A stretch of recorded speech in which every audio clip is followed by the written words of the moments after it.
Sometimes people say things that I really disagree with. And sometimes those platforms that people have are quite big. And that nonsense needs challenging. The idea that people have a gender identity, it doesn't match their body, and doctors like Helen will help them to overcome that. What's wrong with that? Well, I think it's nonsense. I think the whole thing is nonsense. It's really interesting that I'm put against these people who seem to have such expansive views on gender diversity and whether or not people should be included and whether or not people should have medical treatment and whether or not we should believe children when they say they're trans. And yet, I don't know where they seem to think that they have the authority or expertise to do that. Giving a puberty blocker switches off ovaries and testicles, and you replace the hormone that you've switched off with the opposite hormone so that their body's secondary sex characteristics develop in line with their gender identity. But they don't have testicles, Helen. How does testosterone give puberty to someone without testicles and a penis? Well, this again is why you don't understand medicine. Puberty blockers and hormone suppressants. People always forget that one, but a puberty blocker is simply a hormone suppressant, and there are other ones too. I won't go into all the details, but there are medicines like puberty blockers and suppressants that stop your body producing estrogen and testosterone. They stop your genitals and gonads from working, and they switch them off. And that stops the wrong hormone from acting on your body. And then what you can do is swap it and give it the medicine instead. So we can give you estrogen or give you testosterone in a medicine in the same way that we do anybody who hasn't got enough hormones or testosterone or estrogen. We can top it up and give them as a medicine. It's really easy. It's really clever. But it's not that scary thing that people are making it out to be. You're just kind of switching hormones, and it works really, really well. What about testosterone pushing young women into the menopause then? No, the menopause means no hormones. So what you need to do is give the right amount of hormones so that they have what we call physiological levels of testosterone. So for a trans guy, you're giving exactly the same amount of testosterone that their testicles would have produced if they had them. You mentioned HRT in women, and actually hormones are very, very important for everybody. I expect, being the age you are, that your ovaries don't work anymore. And I don't know whether you take HRT or not. I don't. I'm au naturel. Oh dear. I'll meet you in 10 years' time. It's what do you mean by that? What's wrong with not having hormones and not hormones producing hormones? Hormones are really hormones? important. But what's wrong with not having them, Helen? Want me to tell you or not? Hormones are really important, whether it's testosterone hormone or estrogen hormone. What we do know is if you spend too much of your life without it, your bones are at risk, your brain is at risk of Alzheimer's, and your vagina will atrophy. If you stop them or something, like puberty block them. And don't give them the opposite. Exactly. Sounds awful. We know hormones are important. We know that cisgender children or transgender children who start puberty late, they suffer. We don't want them to start puberty late. We want them to start puberty at a good time, like 12 or 13 or something like that, when they're old enough to manage it, but not too old that everyone else has already done it. And we also know that hormones are important at the other end of life. And so some people with testicles will just find that the testosterone levels will drop off. And the same people with ovaries, at around about 50, they stop working. But actually those hormones are important for your cardiovascular system, for your cognitive function, for preventing things like dementia and early decline. They're important for your skin, for your sexual function. That, our hormones are important. So at whichever age you are, whatever end of life you are, sex hormones are important. So we don't want late puberty, and we don't want early drop-off at the other end of life. What's a test for a child that you'd say, yes, definitely, let's put that kid on puberty blockers? What's the test? We talked about appendicitis. When you look at the stats on appendectomies, 40% of appendices are taken out without, and they're not, there was nothing wrong with them, because we don't have a test. So in medicine, sometimes we don't have an X-ray or a brain scan or a blood test that tells us whether somebody has that thing or not. Sometimes we do, sometimes we don't. But what we do have is criteria. So, for example, with appendectomy, if you've got tummy pain there and, you've got white cells there, then we kind of think, yeah, you've probably got it. And with gender incongruence, which is, I think, what you're talking about, there are criteria. Has that person felt that their gender identity is different from the sex that they were assigned at birth? for a long time. Feelings. Feelings. Feelings Well, how else is a do you talk to test. somebody? It's you So talk to them. it's just the feelings of a child. It's what they say to you. It's how that's how they It's feel the in their feelings and the life. word of a child would make you give that child puberty blockers. Well, I tell you what, I'm a mother of 5 and I listen to my child's feelings all the time. And for any person to say we must not listen to that child's feelings, it's just bizarre. So I've heard this before a lot. It's like this idea of feelings, it's just a feeling. And what isn't there a blood test or a scan or something like that? And it can't just be feelings. But there are lots of conditions, there are lots of situations in life where we go on feelings, and there is no scan. There's no scan or blood test for depression or anxiety. There's no scan or blood test for autism. There's no scan or blood test for appendicitis. There are some things that we just can't diagnose with blood tests and scans. And what we have to do is listen. I'm always being told, you can't just listen to feelings. And yet that's what doctors do all the time. Tell me how you're feeling. Sorry to interrupt. Thank you so much for being here. Thank you for listening. Thank you for watching this video. I notice that some of you don't actually subscribe, and it would really help me if you did subscribe, and it will also make sure that you can get my next video if you want to. So just click the button. Is it a mental illness, mental disorder? How would you describe it? I don't really think it actually exists. I think it's a response to trauma, and I think we've given it a label, and I think that's very dangerous, giving it a label, because then people can identify with that label. And certainly when you're talking about traumatized individuals.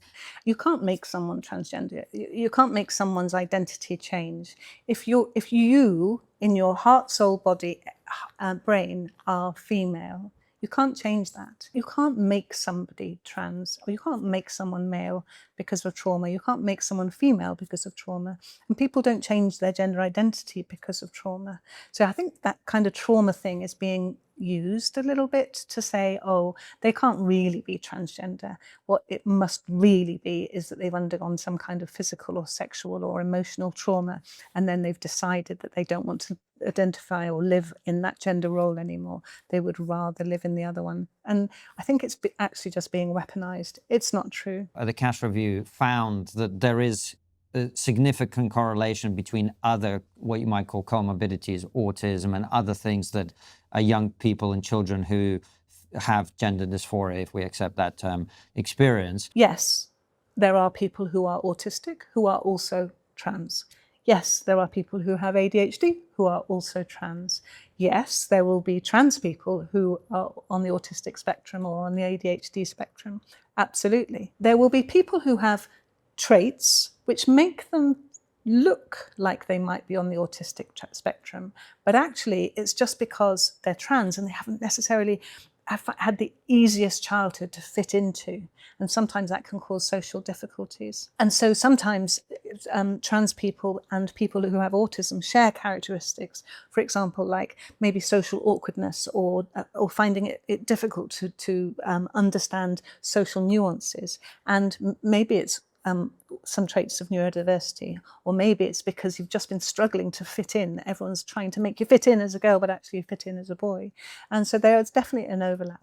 So yes, people will be autistic and trans, and that's absolutely fine. That one does not negate the other. If there was a magic pill and all those people who had gender dysphoria or thought that they were born in the wrong body, therefore they wouldn't need cross-sex hormones, they wouldn't need puberty blockers, they wouldn't need a lifelong drugs, they wouldn't need surgeries that alter the way that they can enjoy sex. And a girl with a fake penis is not having sex like a man with a penis. Would you encourage people to take it and then retire? I would not. I'm going to take that as a no. Of their identity. No, we should be embracing gender diversity. Well, I think we should be embracing sexual. I think we can all work it out now. The way to cure the distress of these people is to stop people like you with your discriminatory, prejudiced and biased attitudes saying that they don't exist or they shouldn't be allowed to exist. I think what was the point that was being made was, well, then I would be out of business. And so if there was a pill to stop all transgenderism, then we wouldn't need me anymore. And then I wouldn't have my income, which is what people talk about. And I'm like, do you know what? There's no way I would use a pill. It's like saying, should we have a pill for all black people? Should we have a pill for all Jewish people? Should we have a pill for all lesbian people? Should we have a pill for all gay people? Should we have a pill for all transgender people? No. What we need is this is helping and understanding that people are diverse. There's all different types of people, all different types of body, and by all means help everyone live their best life. But don't eradicate a whole part of human identity just so that I don't have a job anymore. It doesn't work like that. I tell you what we should be doing. We should be advocating for the beauty of gender diversity. We should be saying, let's embrace it. Let's love it. Let's just make sure that all gender diverse people are welcome and accepted and happy and live their best lives. That's what's important. I think what we need zero tolerance on transphobia. And we see transphobia everywhere. We're seeing it here in this room. We're seeing it online. We see it in comments. We see it in our media. And these are real people who are really hurting because of the transphobia that we are permitting in this country at the moment. And when you say zero tolerance, what if someone leaves a transphobic comment under this video, what would you like to happen to them? I think it needs to be removed. By whom? By the moderator of this. I mean, I presume you are responsible for the comments underneath your videos. No, we're not. Well, of course we can't be. Who does then?